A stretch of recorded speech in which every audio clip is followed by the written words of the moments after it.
Hi guys, so may gumaya po pala sa parapol natin na si Ivory. So kasi po, nag-follow po siya sa akin. Kaibigan ko po siyang taga dito. Lang din po, pinapanood niya po mga video ko. Nakita niya guys na may parapol tayo. So ginaya niya na. Nakita ko sa TikTok yun. Ginaya niya yung parapol natin guys. So sorry guys, ako ngayon lang ako nakapag-upload kasi marami akong module na nag-aaral kasi ako.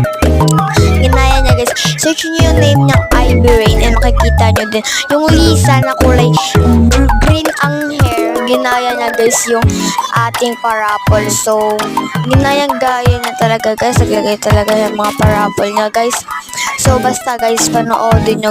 Ginaya niya talaga yung parapol natin kasi kaibigan ko siya dito sa kasi kapitbahay namin siya. So nanonood siya lagi ng mga video ko. So ayun guys, nakita niya may mga parapol ako. So guys, bye.